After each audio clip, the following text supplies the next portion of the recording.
Hello, everyone, and welcome back to another edition of Tech Tuesday titled Unlocking SRG Firmware 4.0 Features, Enhancements, and What It Means for You. I'm Joe Diacetis, Marketing Specialist with Sony Professional Display Solutions, and today we're thrilled to be showcasing the new version 4.0 firmware upgrade for our PTZ cameras. Joining me today are my colleagues Ken Kobayashi and Drew Buttress, who will be guiding you through the upgrade and everything we have in store. After the demonstration today, we'll be hosting a live Q&A session, so feel free to submit your questions through the in-event question panel. And with that, I'll hand it over to Ken to get us started. Thank you. Let me explain our PDZ camera lineups. We have a bunch of PDZ cameras from SRG X40 to BOC AM7. Actually, we have two different lineup. SRG cameras are for pro AV market, so-called corporate and education. And BOC cameras are for more critical content creation like broadcast, event production, house of worship, and so on. And we have video edge box, seating microphone, and remote controllers as well. Our cameras are designed for a bunch of applications from corporate education to event production, house of worship, and live sports events. Today, I want to talk about SRG 840, SRG 812 camera. This is built-in AI PDZ camera. Both cameras are 4K 30p up to 1080 60p output. The difference between two cameras are zoom range. SRG 840 has 20x optical zoom and up to 4K 4K in 30 times in 4K and 40 times in Full HD with clear image zoom. And SRG 812 has 12x optical zoom. Both cameras have 3G SDI, HDMI, and IP streaming. NDI-HX is now embedded from the factory and built-in PDZ O framing. Okay, let me deeply talk about version 4.0, the latest firmware upgrade. You can see that there are multiple firmware upgrade history. We introduced those cameras in 2023, and we already had two major upgrades. Our first one is in 2024, and the second one was 2025. And this year, we just had version 4.0, third major firmware upgrade in April. So we added both sports tracking mode, a closer close-up, and JPEG import for face registration, and so on.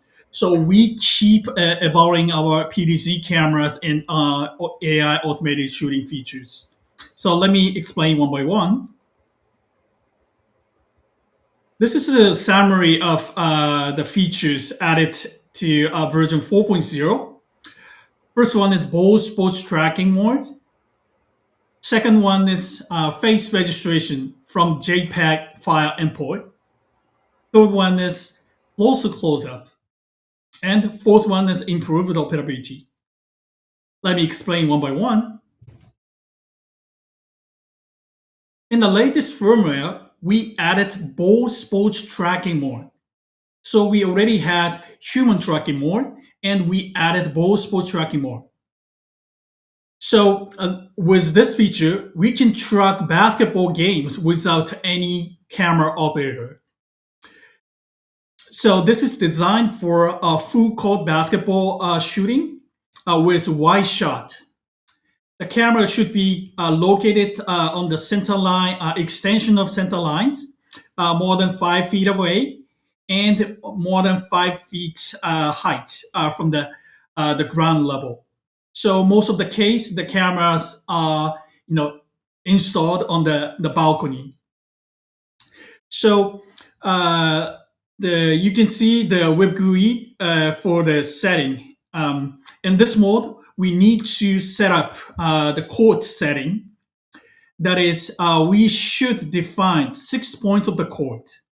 Then camera understand the boundary of the court, and based on the basketball movement, camera start moving, following the basketball game, but understand the boundaries and will not go too far to keep comfortable framing.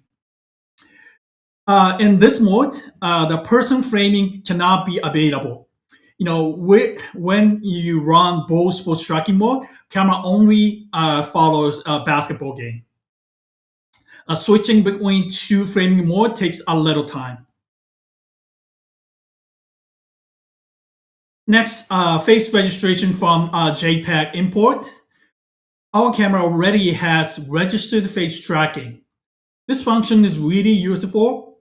Only a registered person can be picked up by the camera, even among multiple persons in the frame. So the use case is the school case. Only if only teachers are registered by the camera. Even though there are multiple student TAs are in the frame, only teachers will be picked up by the camera. In this version, in the previous version, you need to take a snapshot by the camera. So the physical attendance is required. But in the latest firmware version 4.0, we can upload the headshot, JPEG headshot to register the face in the camera. Up to 40 faces can be registered in the camera. So once we select the camera the JPEG file from the web GUI, we can register exactly the same as we capture the face through the camera. The file should be JPEG format, less than 10 megabytes, and resolution between 32 to 4096. And also, we improved the face data edit, so we can temporarily activate, deactivate the multiple faces at the same time. And also, we can bulk delete the faces from the camera. This is my last slide, closer close-up and improved operability. Closer close-up is the function to have the tightest shot ever.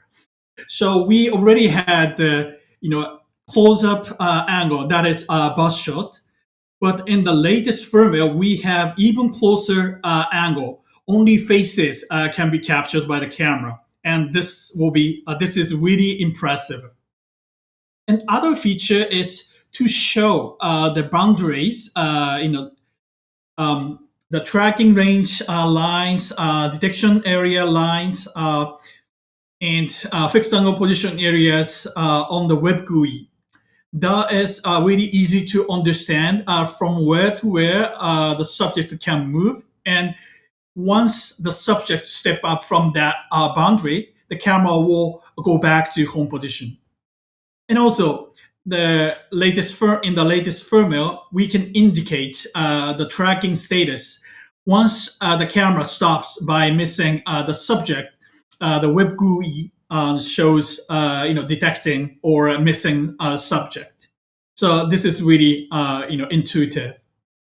And the other feature is to add fixed IP address mode to have compatibility with Cisco. So by changing the dip switch number 2 to on, the camera all the time wake up with the fixed IP address 192.168.0.100. This is really useful to find the IP address of the camera.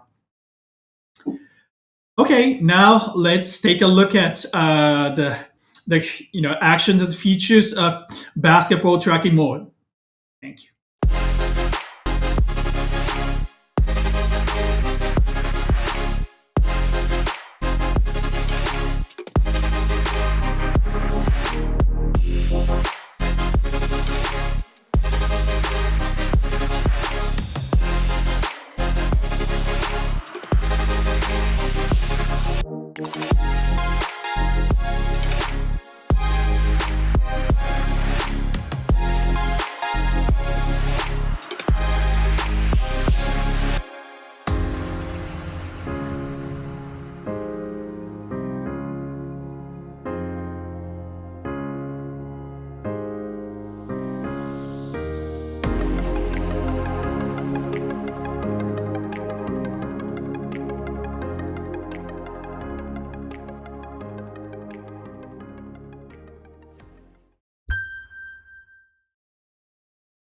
Now, let's take a look at new features of new firmware. Now, let me show how to activate basketball tracking mode. Go to PDC auto framing setting, and you will see framing mode, person framing mode, or ball sports mode. So we should choose ball sports mode, then press OK. Then, code setting will be activated. This is the code setting. So before the game starts, we need to define the code, 4 corners and 2 points of the center lines. That will limit the pan and tilt range of the camera. Actually, basketball tracking mode is not just track the basketball itself. It tracks a basketball game based on the ball movement. So the understanding the boundary is really important. So let me define the code. Yep. Let's hit the point 1, point 2, point 3, point 4, point 5, point 6. Now camera understand where the basketball court is. They go to live screen. You can see the red lines. This is the boundary of the court. Then when we start our framing, camera goes to the center circle of the court to wait players to come in. Next, let me show closer close-up mode. In the previous version, we already had close-up mode for a tighter framing. But in the latest firmware, we added even tighter shot, like face-only mode. So this is really tight. Camera keeps the subject face in the frame. And even though the subject is moving, the camera can keep that face in the center of the frame. So this is really, really beautiful tight shot. Next, let me explain a little about a Stream Deck. Stream Deck is widely used in the content creation field. And we can assign any auto framing features on Stream Deck button. For example, now the camera is locking him, and we can change the framing size from close-up, waist up, and full body. So easy to change the framing size. And also, we can stop auto framing. Now, auto framing is off, and we can turn on the auto framing. And also, even a close-up shot can be assigned to the Stream Deck button. So the close-up mode is also assigned. Next, let me explain image stabilization added to VLC AM7. This is the same feature as PXWZ200. So without image stabilization, when we touch the camera, you will see vibration on the live video. You can see. But once we activate image stabilization, you will not see the vibration. So this is optical image stabilization. So not losing the pixels like the digital image stabilization. So this function is really useful when installing the camera on the balcony or the ceiling. Next, let me explain auto framing speed and sensitivity adjustment mode, only added to VLC AM7. Currently, we cannot adjust any speed or sensitivity setting while auto framing. But once we change the sensitivity and speed setting, it will improve auto framing quality. Joe, could you walk up and down a little bit? In the current version, camera tries to follow head position all the time. And in that case, camera tilt up and down. Okay, go back to the original position. Then, if we set the tilt sensitivity to 0, that means camera will not tilt while auto framing. Okay, Joe, could you walk again the same way? So now camera just keeps, zooming and panning, not tilting. So this is really useful to keep the same level of panning. And also, if we change the sensitivity, the pan sensitivity a little slower, the camera will, slowly follow the subject. So Joe, could you walk a little? Yeah, again. The camera now slowly follow the Joe.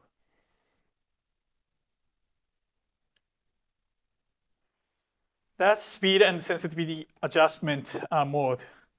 Next, let me explain the improvement on registered face tracking.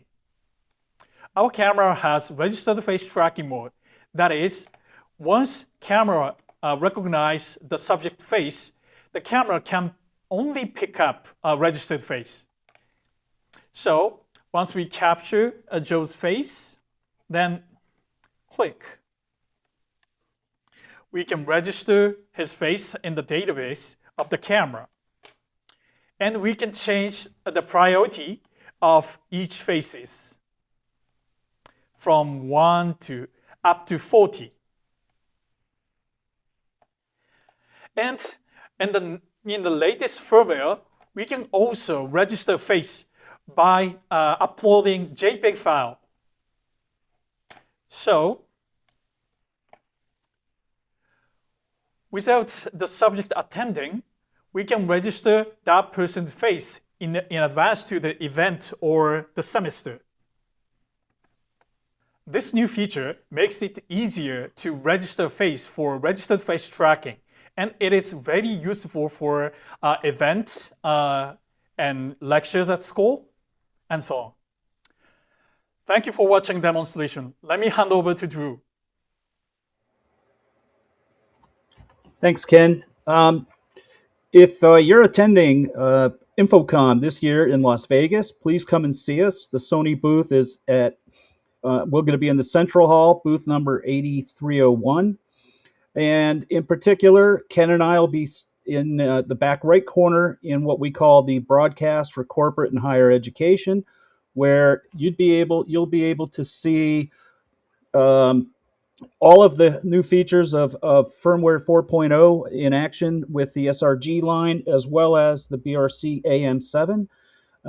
And, in addition to the rest of the booth, which shows all of our latest display technology and control options, we're also going to be doing that in our area with not only the Sony RMI P500, but also other third-party controllers, including the Stream Deck that you saw that Ken demonstrated. So please come by and see us, introduce yourselves to Ken and I, and if you've got questions, we'll be happy to answer those on the show floor. So with that, I'm going to hand it back, I believe, to Joe. Yep. Excellent. Yeah. Thank you, Drew. Really appreciate it. We're going to jump into Q&A right now.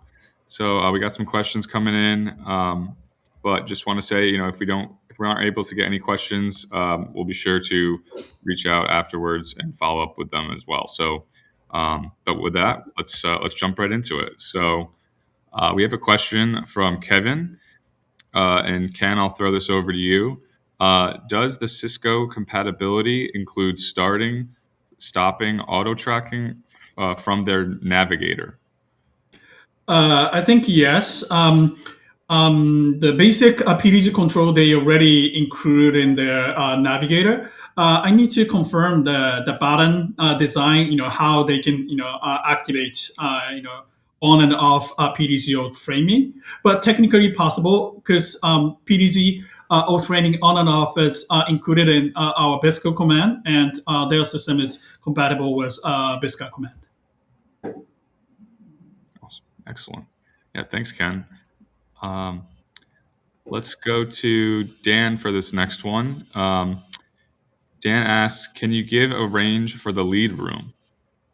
Drew, are you able to take that one? Yeah, actually, you've got 4 settings. Obviously, you can turn it off, but we have low, medium, and high, and the effect is very subtle.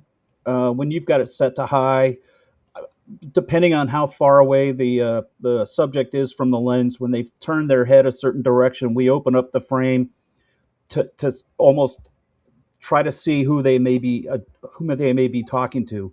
And Ken can correct me, but I want to say we open it up by about 3 feet, 4 feet maybe, relative to the normal position is centered. The person's face would be in the center of the frame, so if they turn their head to the left, we open up that side of the frame by about 4 feet when you're on that high setting. Perfect. Awesome. Great. Let's go. Ken, I'll throw this one back to you. This question comes from Adam.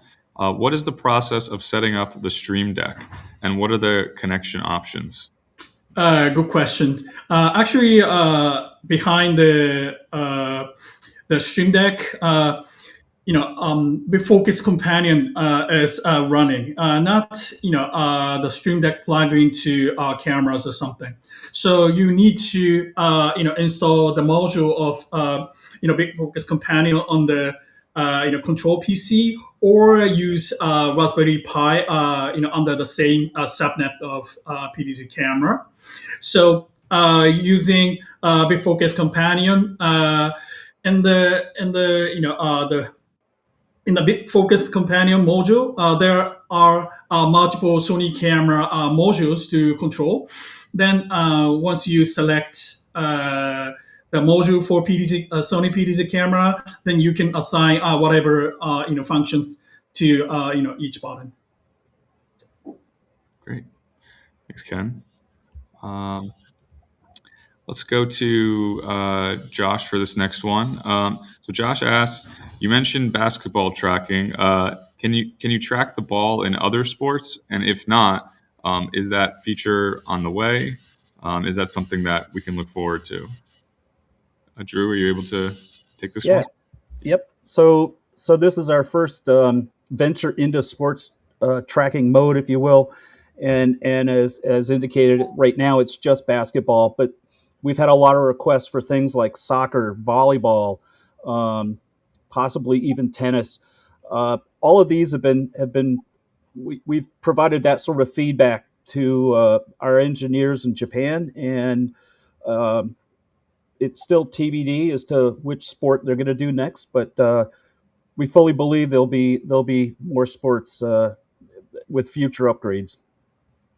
Yeah, let me share one of the example from our customer. They use multiple the cameras. One is for the basketball wide shot tracking. The other cameras for some player tracking. The combination of two different camera with two different settings. So that will help more attractive tracking, and even without a ball sports tracking mode, the some player tracking is already available. Utilizing person tracking mode, multiplayer tracking, or just click that player's face. The camera locks solid on that player. So. Got it. Okay. So yeah, Ken, I think you touched on that a little bit there. Just to clarify and confirm, what about non-ball sports? I guess the cameras can use the auto tracking feature with non-ball sports as well.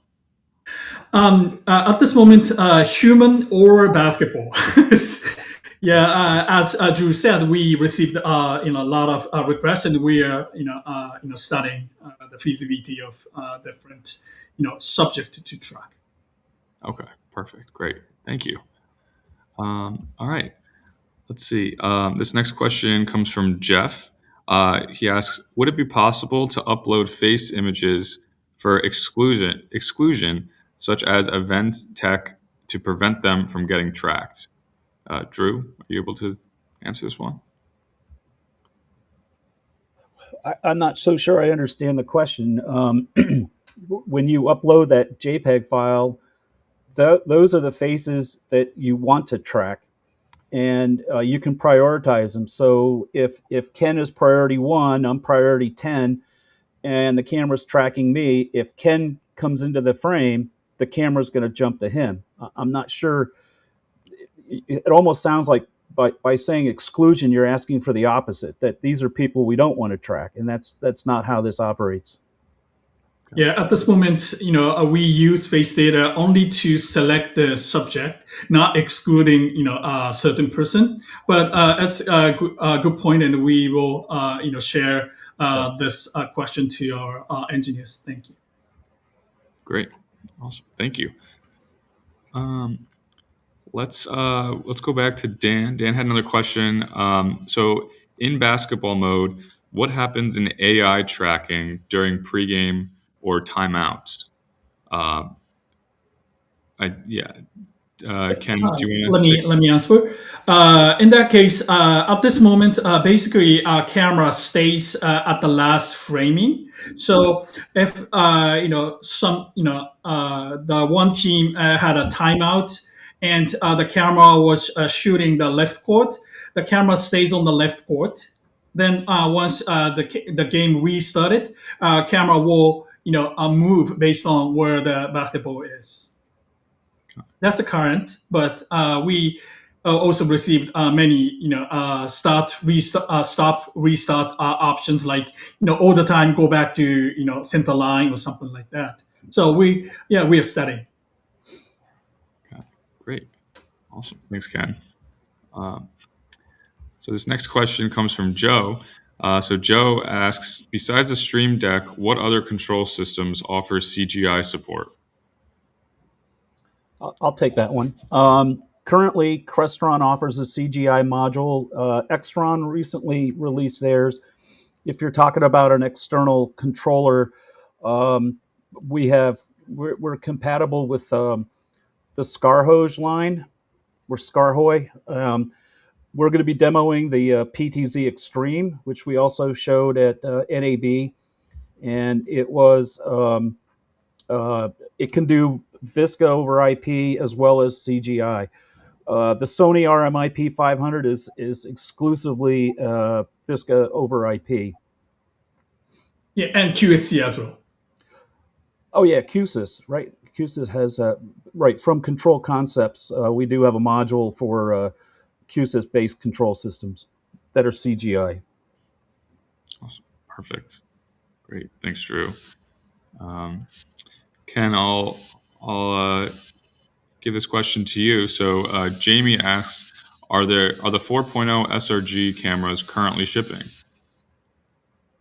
At this moment, still version 3, I guess. It's transitioning from version 3 to version 4. But from June to July, most likely the inventory will switch from version 3 to version 4 from the factory. Got it. Okay. Perfect. All right. Let's go to Chris for this next question. And Drew, I'll hand it to you here. Can we change auto framing functions from a remote controller? For example, from a single person tracking mode to multi-person tracking mode?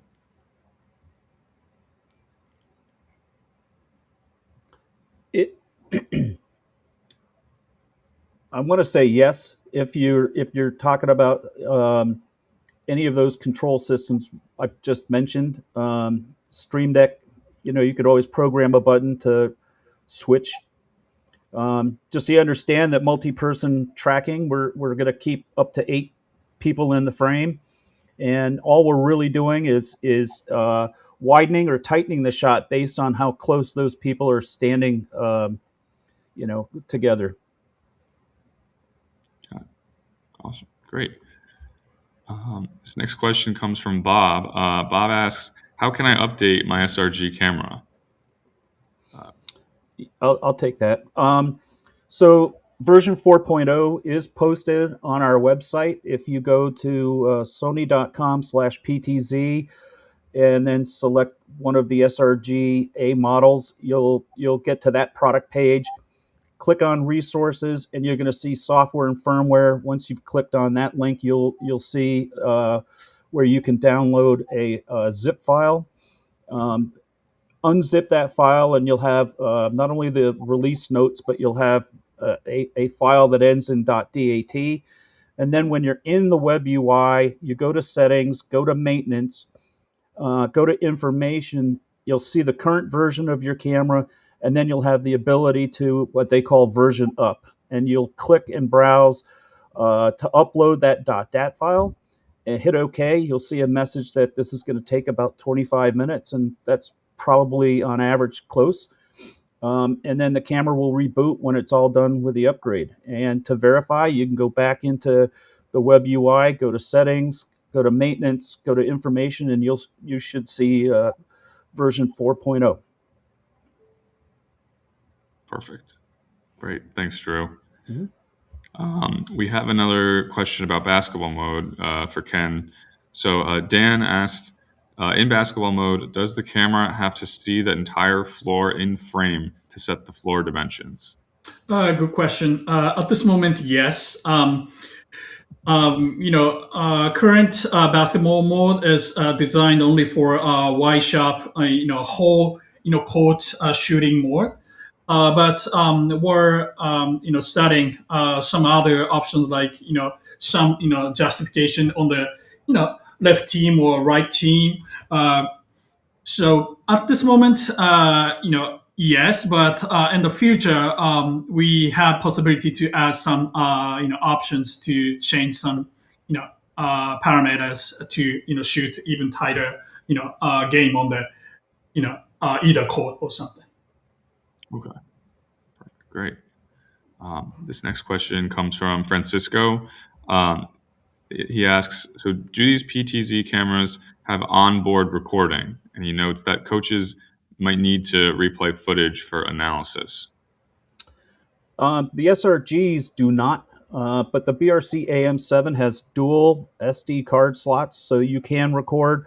And while the camera can output 4K 60p, you could actually ISO record at 4K 120. Perfect. Great. Thanks, Drew. Just looking through a couple of questions. So Susan asks, in the demo, I saw you can change certain settings on the fly. Do you have to be in the web UI to do this? Ken, do you want to take that one? Oh, yes. It's not 100% necessary. It is easy to change the settings on the web GUI, but as we demonstrated with Stream Deck, some features can be assigned to external controller. So the web using web GUI is one of the full option to change the setting of PDC auto framing, and the other option is to use external controller based on CGI command. Great, awesome. Thanks, Ken. This next question comes from Michael, and he asks, if there are two subjects in the predefined area, do both subjects need to leave the area for the PTZ camera to release? Drew?